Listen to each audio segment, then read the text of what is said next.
চলমান রাজনৈতিক সংকট সমাধানে বিরোধী দলের সঙ্গে সংলাপে বসতে আওয়ামী লীগকে পরামর্শ দিয়েছেন ইউরোপীয় ইউনিয়নের প্রতিনিধি দল। আগামী নির্বাচনকে অবাধ, নিরপেক্ষ এবং সুষ্ঠু করতে সব দলের অংশগ্রহণের প্রয়োজন বলে জানিয়েছেন তারা। আর আওয়ামী লীগের পক্ষ থেকে জানানো হয়েছে, নির্বাচন নিরপেক্ষ করতে সংসদে আলোচনা চায় তারা, তবে সেখানে সমস্যার সমাধান না হলে তারা বাইরেও আলোচনায় রাজি।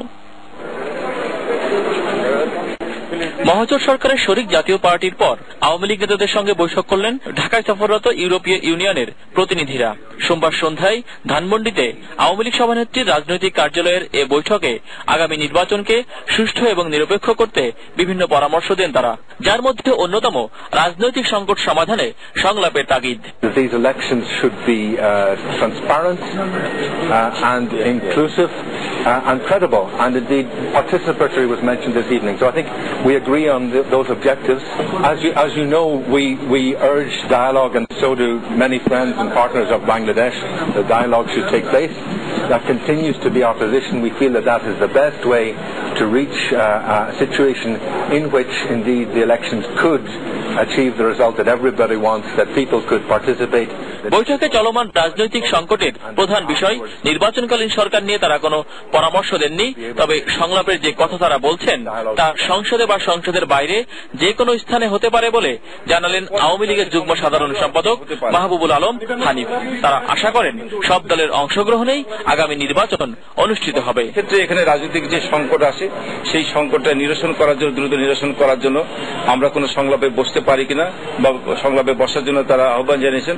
যদি কোনো বিষয়ে সিদ্ধান্ত নেওয়ার ক্ষেত্রে সংসদের প্রয়োজন হয় তাহলে সংসদে বসেই সেটা আলোচনা করলে ভালো হবে। আমরা সেই কারণে সংসদটাকে বেশি গুরুত্ব দিচ্ছি। সংসদে যদি এরা সিদ্ধান্ত তারা যদি না আসেন তাহলে পরবর্তী হয়তো সংসদের বাইরেও আলোচনা হতে পারে। নির্বাচন নিয়ে ইউরোপীয় ইউনিয়নের প্রতিনিধিদের পরামর্শকে হস্তক্ষেপ বলে মনে করছে না আওয়ামী লীগ, যদিও এর আগে বিদেশিদের বিভিন্ন উদ্যোগের সমালোচনা করে আসছিল দলটির বিভিন্ন স্তরের নেতারা। কোন সিদ্ধান্ত যদি কোনো বিদেশিকে চাপিয়ে দিতে চাই সেক্ষেত্রে এটা গ্রহণযোগ্য নাও হতে পারে, কিন্তু এই ক্ষেত্রে আমাদের বিদেশি বন্ধুরা তারা তাদের অবজারভেশনটা আমাদেরকে জানিয়েছে, আমরা তাদের এই অবজারভেশনটাকে অত্যন্ত আন্তরিকের সাথে আমরা গ্রহণ করেছি। ইউরোপীয় ইউনিয়নের প্রতিনিধি দলটি আগামী জাতীয় নির্বাচন বিষয়ে বিভিন্ন রাজনৈতিক দল ছাড়াও সুশীল সমাজের প্রতিনিধিদের সঙ্গেও বৈঠক করবেন। মহসিন কবির, এটিএন নিউজ, ঢাকা। নির্বাচনকালীন সংকট সমাধানে দ্রুত ইতিবাচক সংলাপে বসার অনুরোধ জানিয়ে প্রধানমন্ত্রী শেখ হাসিনা ও বিরোধী দলীয় নেতা খালেদা জিয়াকে চিঠি দিয়েছেন মার্কিন পররাষ্ট্রমন্ত্রী জন ক্যারি। চিঠি দুটো রোববার ঢাকায় পৌঁছায়। বিএনপি নেত্রীর চিঠি পাওয়ার বিষয়টি নিশ্চিত করেছেন দলের ভারপ্রাপ্ত মহাসচিব মির্জা ফখরুল ইসলাম আলমগীর। চিঠির বিষয়বস্তু সম্পর্কে তিনি বলেন, সবার কাছে গ্রহণযোগ্য একটি নির্বাচন অনুষ্ঠানে মার্কিন পররাষ্ট্রমন্ত্রী দ্রুত ইতিবাচক সংলাপে বসার তাগিদ দিয়েছেন। চিঠিতে জন ক্যারি বলেছেন, সময় নষ্ট না করে বাংলাদেশের প্রয়োজনেই একটি অবাধ ও নিরপেক্ষ নির্বাচন হওয়া জরুরি। এছাড়াও জাতিসংঘের আহ্বানে সাড়া দিতে উভয় নেত্রীকে অনুরোধ জানিয়ে মার্কিন পররাষ্ট্রমন্ত্রী জন ক্যারি। এর আগে জাতিসংঘের মহাসচিব বান কি মুন গত 23শে আগস্ট ফোন করে রাজনৈতিক সংকট নিরসনে দুই নেত্রীকে সংলাপে বসার তাগিদ দেন। এর এক মাসেরও কম সময়ের ব্যবধানে মার্কিন পররাষ্ট্রমন্ত্রী সংলাপের তাগিদ দিয়ে চিঠি দিলেন।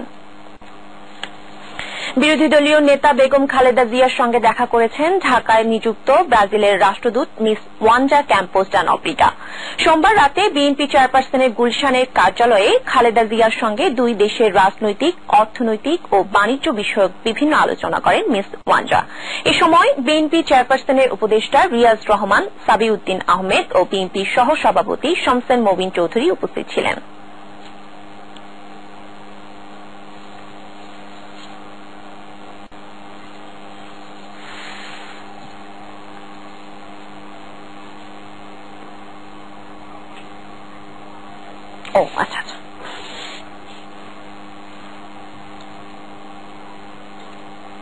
সফল সংলাপের মাধ্যমে বাংলাদেশের রাজনৈতিক সমস্যা সমাধানের পথ খুঁজে বের করার তাগিদ দিয়েছেন মার্কিন রাষ্ট্রদূত ড্যান ডব্লিউ মজিনা। সোমবার নরসিংদীর বিভিন্ন এলাকা ঘুরে বেড়ানোর সময় সাংবাদিকদের প্রশ্নের জবাবে তিনি এ মন্তব্য করেন। তিনি দাবি করেন, বাংলাদেশের অভ্যন্তরীণ রাজনীতি নিয়ে মন্তব্য করাটা তার দায়িত্বেরই অংশ। মুনি সাহার রিপোর্ট। নরসিংদীর হলিডে ড্রিম পার্কে অঝোর ধারার বৃষ্টি তরতাজা স্বাগত জানালো বাংলাদেশে নিযুক্ত মার্কিন এই রাষ্ট্রদূতকে। 2012 সালে নরসিংদীতে গড়ে ওঠা এই ড্রিম পার্কের সাথে কি সম্পর্ক মার্কিন রাষ্ট্রদূতের? কৌতূহলী মানুষের মনে এই প্রশ্ন জাগতেই পারে। বিনোদনকে সেবা হিসেবে নিয়ে গড়ে তোলা এই পার্কের স্বত্বাধিকারী অকপটে স্বীকার করলেন ড্যান মজিনা মানেই বাড়তি কাভারেজ। ড্যান মজিনা আসার পরে একটু এক্সট্রা হয়তো আর একটু বাড়তি আমি পেলাম যে ড্যান মজিনা আমেরিকান রাষ্ট্রদূত। আপনারা জানেন যে আমরা আসলে আমেরিকার প্রতি সবারই একটা অন্যরকম ধারণা, তো সেখানে আমেরিকান রাষ্ট্রদূত আসছে, সেই জন্য আমিও নিজেও মনে করছি যে আমি খুব ধন্য। ইতোমধ্যে সারা দেশ চষে বেড়ানো মার্কিন এই রাষ্ট্রদূত বাংলাদেশের রূপে মুগ্ধতা প্রকাশ করলেন নরসিংদী জেলা প্রশাসকের দেয়া ছোট্ট সংবর্ধনায়। The richness of the countryside. তারপর তিনি মনোহরদীর নারন্দী চীন মৈত্রী কেন্দ্রে যান, ঘুরে দেখেন স্কুল, নদীর ঘাট। একেবারে ব্যক্তিগত নিমন্ত্রণের এই ইভেন্টেও সাংবাদিকরা দাওয়াত পান, এই আশায় যদি তার কথায় কোনো স্কুপ নিউজ আসে। এখানে না আসলেও আপনারা ওনার পিছনে দৌড়ে যান, এটা তো এখানে কিছু না, বাট এখানে আপনারা এসছেন এবং এখান থেকে যদি কোনো if there is any light at the end of the tunnel, আমি সবচেয়ে খুশি হব। নারন্দী চিন্ময়ী কেন্দ্রে সাংবাদিকদের প্রশ্নের মুখোমুখি হন Dan মজিনা। Calling on the leaders of the major parties to engage in real constructive dialogue, to find a way forward. রাজনৈতিক সংকট, তত্ত্বাবধায়ক ইস্যু, দেবপ্রিয় ভট্টাচার্যের বাড়ির গোপন বৈঠক, সবকিছু নিয়ে কথা বলেন তিনি।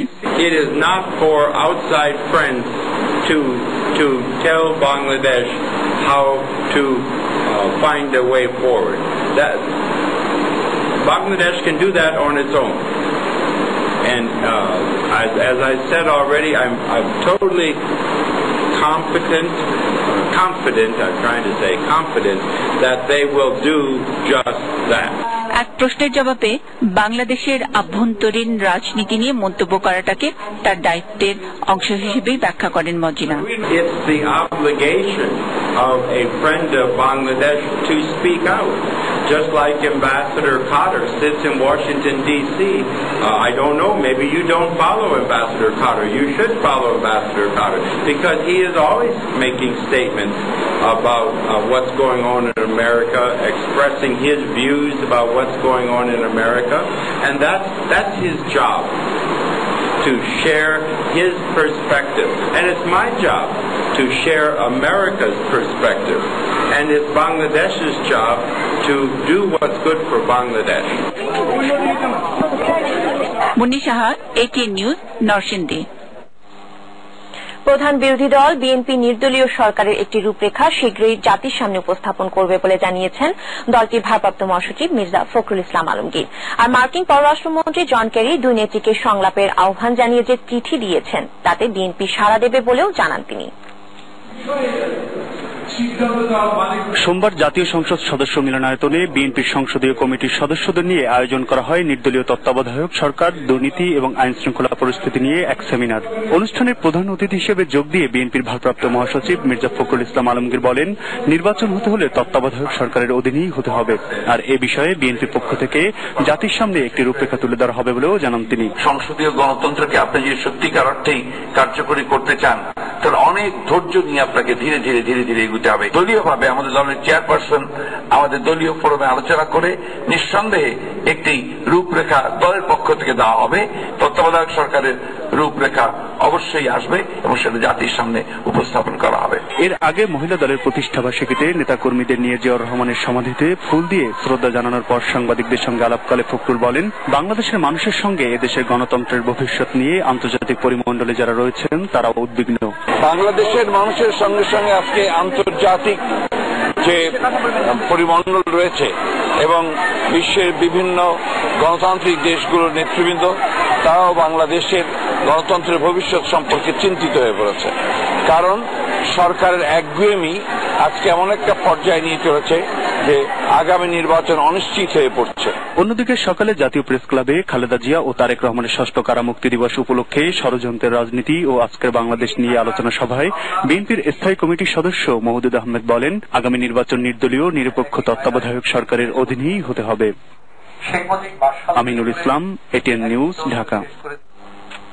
নির্বাচন হবে কি হবে না, সরকার চাইলে আগামী সংসদ অধিবেশনেই জনগণের এই আশঙ্কা দূর করতে পারে। এই সমস্যা সমাধানে বিরোধী দলকে সংসদে উপস্থিত থেকে তাদের প্রস্তাব তুলে ধরারও আহ্বান জানান ড কামাল হোসেন।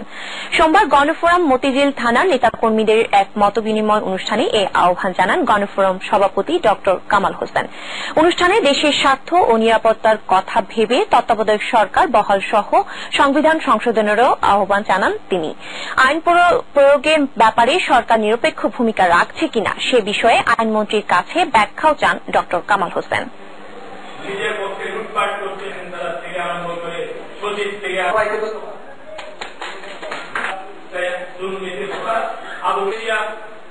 তারা বলেছে আমরা ঐক্যমতে বলছি যে যেটা ছিল সেটা থাকা দরকার।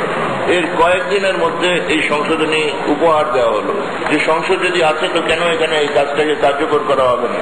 সরকার বুঝিয়ে বলেন যে আপনারা এই কোথায় থেকে এই মাথায় আসলো যে এই পঞ্চায়েত সংশোধনীর আইডিয়াটা কোথায় থেকে আসলো। রায়ের প্রেক্ষাপটে ব্যাখ্যা করলে এই কথাই দাঁড়াবে যে এটা কার্যকর হবে এই নবম, দশম এবং 11তম পরে। এই ব্যাখ্যা দিলে